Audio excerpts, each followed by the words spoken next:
Hello everyone, I am Safal Pathak from Canbridge overseas solutions private limited.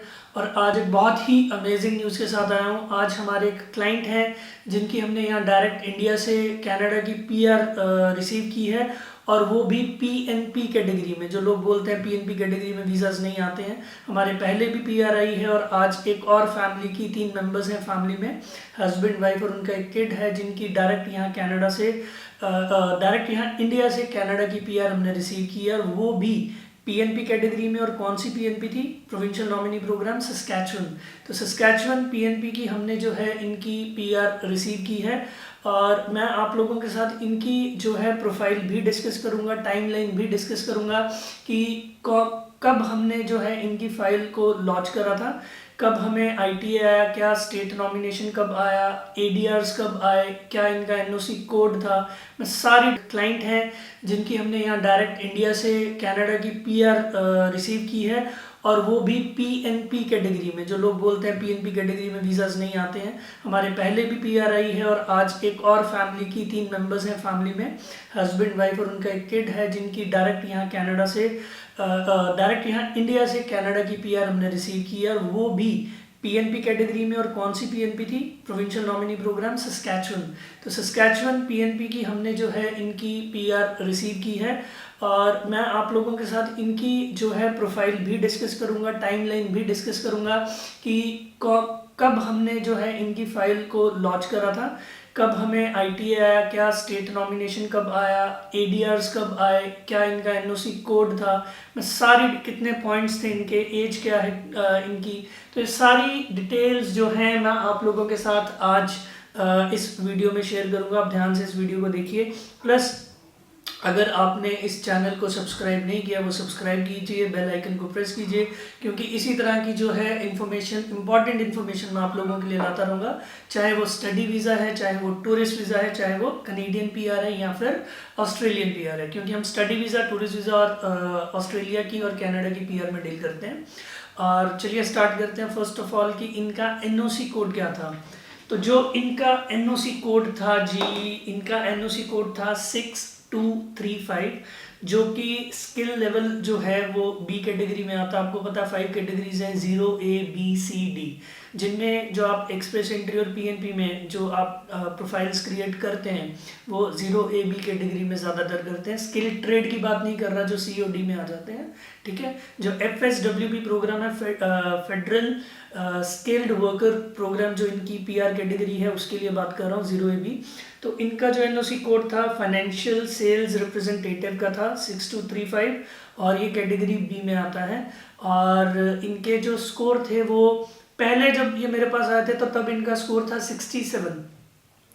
Problem क्या थी कि इन्होंने एमबीए किया हुआ था, और जो इन्होंने अपनी एमबीए की असेसमेंट करा रखी थी, एमबीए की असेसमेंट इन्होंने करा रखी थी WES से, जिसको हम ECA बोलते हैं, एजुकेशनल क्रेडेंशियल असेसमेंट। तो आप जिनको नहीं पता उनको फिर से बता रहा हूँ, क्योंकि आई गेस यूट्यूब पे सबसे पहले इन्फॉर्मेशन मैंने ही दी थी कि जो ECA बॉडीज़ हैं वो 7 है।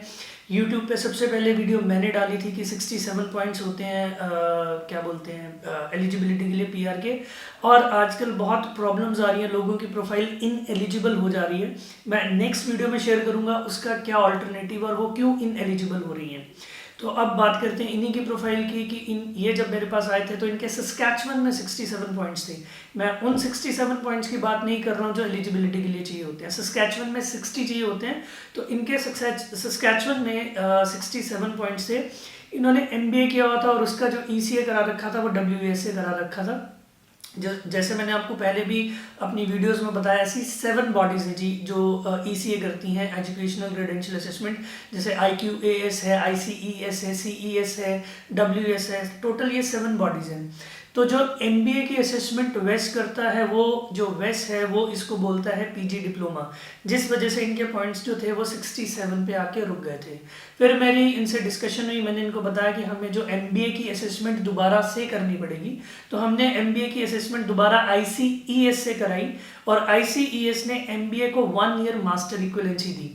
वो जो 1 ईयर मास्टर इक्विवेलेंसी दी उससे हमारे को बेनिफिट क्या हुआ, जहाँ पे हमें पहले PG डिप्लोमा की वजह से हमारे क्वालिफिकेशन के 20 पॉइंट्स मिल रहे थे, वहीं पे हमें हमारे मास्टर इक्विवेलेंसी के 23 पॉइंट्स मिलने शुरू हो गए, जिस वजह से जो हमारा स्कोर था वो 67 से हो गया था 70। तो वो 3 पॉइंट्स इंक्रीज की वजह से 70 पे जो है हमें इनका जो है ITA जो है रिसीव हुआ था।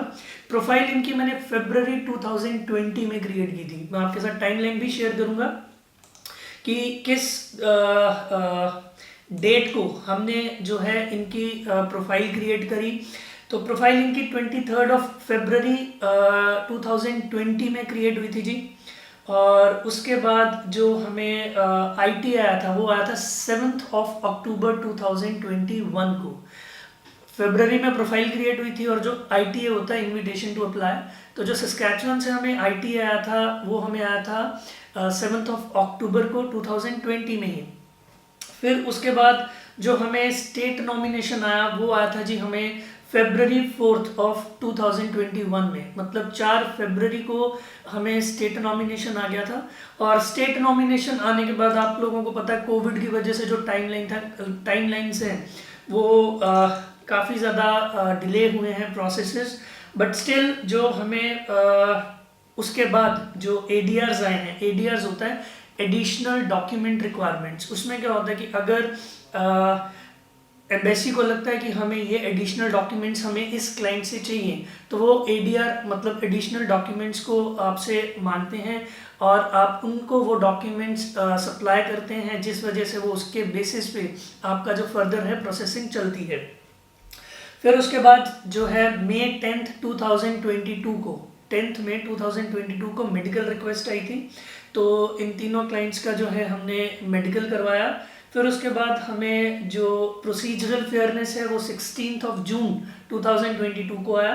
फिर रिक्वेस्ट लेटर एडिशनल फिर रिक्वेस्ट लेटर आया था, वो एक्चुअली इनके किड का जो पासपोर्ट था वो एक्सपायर हो गया था, तो इसीलिए वो दोबारा से बनाना पड़ा, जो कि 23 जून 2022 को आया।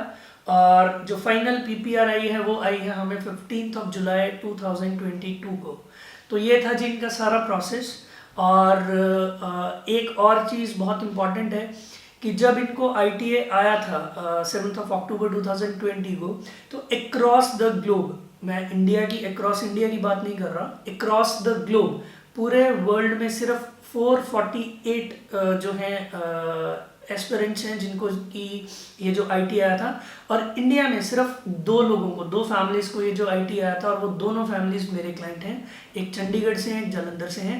एक की PR हमें आ चुकी है, एक का प्रोसेस अभी चल रहा है, तो होपफुली बहुत जल्द उनका भी PR हम रिसीव कर लेंगे। वो भी सस्कैचुअन कैटेगरी में है, उनका भी प्रोफाइल आपके साथ डिस्कस करूंगा जब भी हम उनकी रिसीव करेंगे। तो ये थी जी आज की न्यूज़ कि सस्कैचुअन कैटेगरी में हमने आज हमारे क्लाइंट का जो है PR रिसीव किया, मतलब 15 को कर लिया था। अभी जो पासपोर्ट स्टैंपिंग के लिए गए हैं, जैसे ही वो आएंगे मैं आप लोगों के साथ वो भी शेयर करूंगा, प्लस अपने क्लाइंट का जो टेस्टिमोनियल है वो भी आप लोगों के साथ शेयर करूंगा। Thank you very much.